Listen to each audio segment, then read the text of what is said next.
लोगों के मन में भी जिज्ञासा होती है, और आपकी किताब इसलिए पढ़ने की इच्छा बार बार हो जाती है, और लोगों को कहता हूँ पढ़ना चाहिए एक बार। महल और खजाने का बड़ा ताल्लुक होता है और लोगों की बड़ी जिज्ञासा होती है। क्या इस किताब में वो चीज़ निकल कर आती है सामने, यदि मैं सही हूँ, जिसको मैं एक शब्द में कहूँगा, मेरा तीसरा सवाल कह लें आप, जब महल पर पड़ा था छापा और सरकार के लोग भी पता नहीं लगा पाए थे खजाना है कितना, ऐसा कुछ था?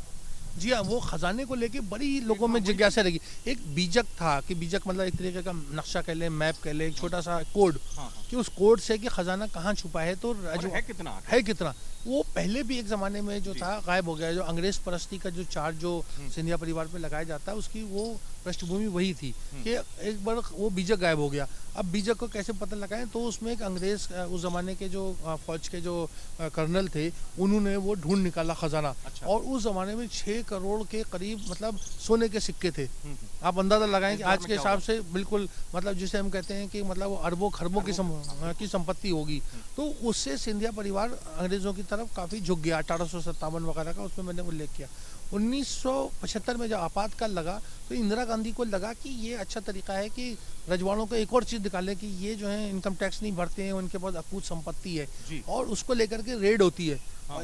मतलब जिसे हम ईडी की रेड कहते हैं। हाँ, मैं दर्शकों को बताना चाह रहा था वो प्रसंग जो खासतौर से आपसे जानूंगा, जब महल पर पड़ा छापा। तो 1975 में जब इंदिरा गांधी ने तमाम राजनीतिक दलों के नेताओं को नजरबंद कर रखा था, और उसमें राजमाता भी यहाँ पंचमढ़ी में जेल में थी, और एक तरीके का मेकशिफ्ट जेल था। तो उस समय और यशोधरा राजे बहुत कमसिन थी, उनकी ज़्यादा उम्र नहीं थी, और कोई घर में था नहीं। वसुंधरा राजे तो राजस्थान जा चुकी थी। तो वहाँ के ऊपर उस वक्त इनकम टैक्स की रेड होती है, और इनकम टैक्स नहीं, enforcement directorate, RDI, directorate of revenue intelligence, और वो तमाम चीज़ें कहते हैं खजाना कहाँ है, और बड़ी तोड़ फोड़ की जाती है, और बहुत ज़्यादा परेशानी पूरे महल में।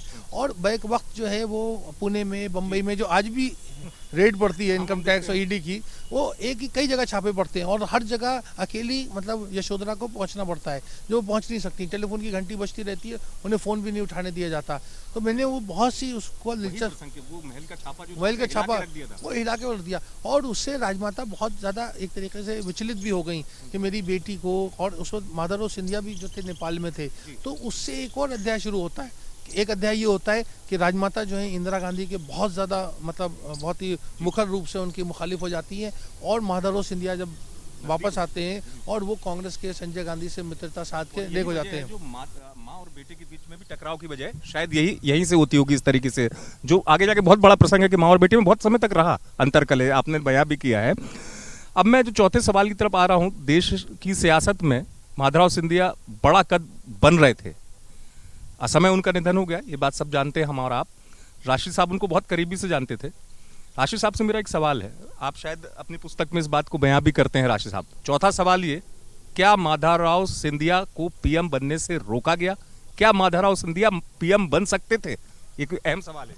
जी, माधवराव सिंधिया बिल्कुल पीएम बन सकते थे, लेकिन ज़िंदगी ने साथ नहीं दिया। आप देखें कि वो 2001 में उनका निधन हो गया, हवाई जहाज़ उनका क्रैश कर गया, और कांग्रेस सत्ता में आती है 2004 में, फिर 2009 में। मुझे लगता है 2009 में उनका बहुत अच्छा चांस होता कि अगर 2004 की परिस्थिति में सोनिया गांधी अगर मनमोहन सिंह का साथ भी देती हैं। आप बहुत अच्छे से बयां करेंगे उसको कि नरसिम्हा राव एक किरदार है, उनको एक सम्मान की दृष्टि से भारतीय राजनीति में देखा जाता है, और निसंदेह भारत के प्रधानमंत्री रहे। नरसिम्हा राव माधवराव सिंधिया तो तकरार की स्थिति थी ऐसी? जी, बहुत ज्यादा थी। माधवराव सिंधिया ठहर गए थे क्योंकि विकास कांग्रेस बनाने का अभिप्राय क्या था? जी, बगावत करनी पड़ी। देखिए, माधवराव सिंधिया की दो बातें मैं आपको बिल्कुल बताना चाहूँगा जो आज जनता के बीच में इतना या पाठकों के बीच में नहीं है, और लोगों को लगता है कि नरसिम्हा राव बहुत महान आदमी थे। नरसिम्हा राव बहुत एक अच्छे प्रधानमंत्री थे, लेकिन कुशल राज मतलब पॉलिटिशियन अमंग पॉलिटिशियन, षड्यंत्र करना मतलब अंदर जो नहीं मतलब बढ़ता हुआ कद वो माधवराव से घबराते थे। माधवराव देखिए राजीव गांधी के काल में रेल मंत्री थे। रेल मंत्री का एक बड़ा प्रोफाइल होता है, उन्होंने शताब्दी चलाई और ये एयर कंडीशन ट्रेन चलाई और बहुत कुछ उन्होंने सुधार किए। और उसके बाद जब पीवी नरसिम्हा राव का काल आता है तो पीवी नरसिम्हा राव उन्हें सिविल एविएशन मतलब उससे नंबर 2 की मिनिस्ट्री दे देते हैं, रेलवे मिनिस्टर नहीं बनाते। सिविल एविएशन से याद आया कि ज्योतिरादित्य सिंधिया भी तो उसी मकाम पे पहुंचे। जी जी, लेकिन ज्योतिरादित्य की शुरुआत है। ज्योतिरादित्य सिंधिया रेलवे मिनिस्टर अभी भी बनना चाह रहे थे, और उस समय वो रेलवे मिनिस्टर सिंधिया जी बन चुके थे, माधवराव लोकप्रिय थे, और उनको बहुत अच्छा उनका काम था। तो देश माधवराव की तरफ देख रहा था, और नरसिम्हा राव ने उसके बाद उनको पहले सिविल एविएशन मिनिस्टर बनाया, फिर उनका इस्तीफा ले लिया, फिर अर्जुन सिंह चले गए तो अर्जुन सिंह की काट में उन्होंने उनको एचआरडी मिनिस्टर बनाया, फिर वो चले गए तो हवाला में नाम आ गया, और हवाला में नाम आता है तो मैं माधवराव से केस मिला था, और मैं बता सकता हूँ कि माधवराव जी वो 10 लाख की रिश्वत को लेके बहुत आहत थे। जिसके पास अकूत संपत्ति हो, जो करोड़ जय विलास पैलेस जैसा महल हो, उनका मैं एक भाव बताता हूँ, वो एक सियासी षड्यंत्र था। वो सब जानते हैं, जैन हवाला केस, उसमें कोई नहीं फंसा, उससे अडवाणी जी भी प्रधानमंत्री बनने से वंचित रह गए 96 में, कि वो चुनाव नहीं लड़े। तो मुझे माधवराव की मैं एक बात बताता हूँ जो मैंने किताब में नहीं लिखी है, और आज आपने मुझे एक तरीके से उसको कर दिया, कि माधवराव ने मुझसे ये कहा कि इन्होंने ऐसे आदमी पर रिश्वत का आरोप लगाया जिसका हाथ हमेशा ऐसे रहा, मतलब देने वाला, और नरसिंह राव कह रहे हैं कि हमारा हाथ ऐसे था 10 लाख के लिए, 10 लाख के लिए बहुत आहत थे, बहुत आहत थे। प्रसंग देखिए राशिद साहब, इसलिए राशिद साहब से आप सबको रूबरू कराना बहुत जरूरी था कि इतने अंदर तक के किस्से, जिसे कहते हैं कि अनछुए पहलू, अनसुने किस्से, अनदेखी बातें, लेकिन राशिद साहब ने उन चीजों को खुद महसूस किया। अब मेरा जो सवाल है थोड़ा सा राजनीति से हटके, क्योंकि आप सब लोग जब जुड़ते हैं तो आप चाहते हैं कि तमाम चीजें पता चलें एक व्यक्ति की राजनीति के अलावा भी। जो मेरा अगला सवाल है, एक प्रसंग जो इसलिए इस किताब को पढ़ना बेहद जरूरी हो जाता है। सर राशिद साहब, मैं आपसे जरूर पूछूंगा, जब माधवराव सिंधिया से कांप गई थी पूरी इंडिया की क्रिकेट टीम, ऐसा क्या हुआ था? केवल राशिद साहब बताएंगे, आप जो किताब में है, कि जब माधवराव सिंधिया की वजह से पूरी टीम, सुनील गावस्कर उस दौर में, गुंडप्पा विश्वनाथ, ऐसा कुछ है? जी हाँ, जी हाँ, वो जी जी, वो बड़ा दिलचस्प किस्सा था। तो वो एक पूरा कोई एग्जीबिशन मैच खेलने ग्वालियर में आए, और वो बड़ा अच्छा से उनका वो हो रहा था, और उसके बाद में क्या हुआ कि जब शाम को लोग खिलाड़ी, मतलब दिन में खेल के शाम को जब हो गए तो एकदम से डाकू आ गए, घोड़े की टाप, बंदूक, खिलाड़ी रुके हुए हैं, गेस्ट हाउस में रुके हुए हैं सब, और डाकू आ गए, और उन्होंने गुंडप्पा विश्वनाथ को पकड़ लिया, और बड़ी बड़ी मूछें और तलवार और बंदूकें और घोड़े पे आए। तो सब बिल्कुल घबरा गए, घिघी बन गई, क्योंकि खिलाड़ी जो है वो मैदान में वो होता है, वो कोई उस तरह का सैनिक तो होता नहीं। तो बड़े घबरा गए, प्रसन्ना थे, चंद्रशेखर थे, जो सारे खिलाड़ी जो थे उन पे गुंडप्पा विश्वनाथ, और वो काफी देर तक ड्रामा चला। और उनको सबका कहा कि बड़े सबके सब घबरा गए बिल्कुल, और सब देखने लगे कि हो क्या रहा है। और चंबल की आप जानते हैं, चंबल का पानी, चंबल का किस्सा ऐसा है, तो लोग बिल्कुल शहर गए, वो काफी देर तक चलता रहा। फिर माधवराव ने जब देखा कि लोग अब बिल्कुल, मतलब अब मैं उस चीज का जिक्र नहीं करता कि जो डर के मारे जो बहुत सारी चीजें होने लगी, हालत होने लग गई, मैं सिर्फ घिघी पे ही रुकूंगा।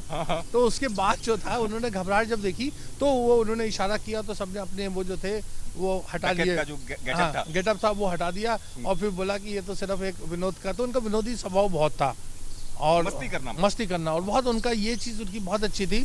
तो फिर सबको बड़ा, जो लोगों ने चैन की सांस ली, और लेकिन अगली बार वो एग्जीबिशन मैच खेलने के लिए कोई ग्वालियर नहीं आया, सोचना पड़ा। इसलिए राशिद साहब, मैं आपकी इस किताब का मतलब जो क्या कह रहा हूँ कि इस किताब में बहुत सारी चीजें समाई, एक चीज नहीं है। देखिए, राजनीति होती है, पढ़ने वाले को मैं इसलिए कहूंगा जरूर पढ़ना चाहिए कि इसमें राजनीति के अध्याय से लेकर प्रसंग है, मस्ती है, विनोद है, तमाम चीजें हैं। अब एक सवाल, बगावत इस परिवार में होती रही है, ठीक है, वो आपकी किताब भी बयां करेगी, लेकिन किताब से भी हटके भी अगर मैं पूछूं, ज्योतिरादित्य सिंधिया भी बगावत नहीं कर पाया क्योंकि मुख्यमंत्री बनना था। माधवराव सिंधिया का नाम यदि मुझे याद है, मैं छोटा था उस वक्त, वोरा जी सीएम बने थे, माधवराव सिंधिया बन सकते थे उस समय, सीएम भी बन सकते थे। इस परिवार से कोई सीएम क्यों नहीं बन पाया? मेरा सवाल ये अब आप लोगों के लिए, सिंधिया परिवार से कोई व्यक्ति मुख्यमंत्री क्यों नहीं बन पाया? देखिए, राजमाता सिंधिया बन सकती थी, उन्होंने पूरा यहाँ के ऊपर जो संयुक्त उसकी जो थी विधायक दल की पार्टी जो बनी थी सरकार, उसकी वो मतलब एक तरीके का उसके पीछे का वो थी, गिरा सकती थी, बना भी सकती थी, लेकिन उनमें त्याग की भावना बहुत थी। उन्होंने देखिए, ना केंद्र में कभी मंत्री बनी, ना कोई देश की मतलब ना वो बनी राष्ट्रपति, उपराष्ट्रपति या गवर्नर, कुछ भी उन्होंने कोई पद नहीं लिया। तो वो एक उनमें त्याग की भावना थी। माधवराव सिंधिया जी बहुत सारी चीज़ों में थे। देखिए, क्रिकेट में वो बीसीसीआई के प्रेसिडेंट रहे, और उनको वो गोल्फ बहुत अच्छा खेलते थे, क्रिकेट में उनको अपना बहुत, लेकिन उनका दायरा बहुत बड़ा था दोस्तों का। मेरा सवाल ये राशिद साहब, आप कि बन नहीं पाए मतलब क्या खुद की इच्छा नहीं थी? ऐसा तो है खुद नहीं, देखिए जब आदमी के पास इतना कुछ चुनने को होता है तो वो नहीं, उन्हें लगता था कि केंद्र में उनका एक बड़ा विजन था, देश का सोचते थे। जैसे मैंने बोला कि रेलवे में आज हम बहुत सारा मॉडर्नाइजेशन देते हैं, छोटा सा चार्ट होता था पहले, हिंदी में हाथ से लिखा हुआ होता था, लोग अपने नाम ढूंढते हुए बड़ी दिक्कत होती थी, और पूरा कंप्यूटराइज चार्ट आने लग गया। इस तरह से उन्होंने बहुत सारे सुधार किए रेलवे में। रेलवे को उन्होंने एक बहुत मतलब एक प्रॉफिटेबल संगठन बनाया, और वो हर चीज़ को समझते थे। पायलट की जब वो सिविल एविएशन मिनिस्टर हुए, पायलट्स की स्ट्राइक होती थी, उन्होंने ओपन स्काईज पॉलिसी ले आए, मतलब निजी लोगों को एयरलाइंस को ले आए, जो आज हम लोग बहुत कम पैसे में भी लोग आम आदमी भी सफ़र करने लगा। ये सब माधवराव सिंधिया, लेकिन माधवराव जी को इतना करने को था। कोई मोमेंट आया लाइफ में कि जब लगा हो कि माधवराव सिंधिया सीएम बनने के करीब, ऐसा कुछ आया था? जी जी बिल्कुल। वो एक बार तो यहाँ तक कहा जाता है कि वो जब जिस वक्त मोतीलाल वोरा बने तो वो जो हेलीकॉप्टर से दोनों आ रहे थे, तो उसमें जब अर्जुन सिंह को जी हटा दिया जाता है और राजपाल बनाया जाता है, तो उस वक्त तो उनको बताया जाता है कि क्या मोतीलाल वोरा जो थे, जो राज्य की राजनीति में थे, वो उनको सब बताते हैं। तो माधवराव को एकदम कहते हैं कि वो उनको इतना मूड नहीं बना, और उन्होंने जब उतरे तो उसके बाद उस ज़माने में मोबाइल तो थे नहीं, वो पीसीओ से उन्होंने प्रधानमंत्री को फ़ोन करा, और उन्होंने कहा कि मैं नहीं चाहता, मैं चाहता हूँ कि मोतीलाल वोरा बन जाए। माधव मोती की जोड़ी वहीं से बन जाती है। अच्छा, जोड़ी यहाँ से बनती है? हाँ, क्योंकि डिपेंडेंस हो गया, क्योंकि वो एक गिफ्ट मिला। राजीव गांधी चाहते थे कि माधवराव बने, और यहाँ मोती बन गए, तो माधव मोती बन गए। जोड़ी की शुरुआत वहाँ से हाँ, और मोतीलाल वोरा ने सारी जिंदगी उसका वो करा, वो उनका भी बड़ा मान सम्मान करते थे, ज्योतिरादित्य सिंधिया का भी। यहाँ पर छोटा सा ब्रेक, लेकिन सिंधिया परिवार से जुड़ा हुआ किस्सा जानने के लिए अगला हिस्सा जरूर आप देखेगा।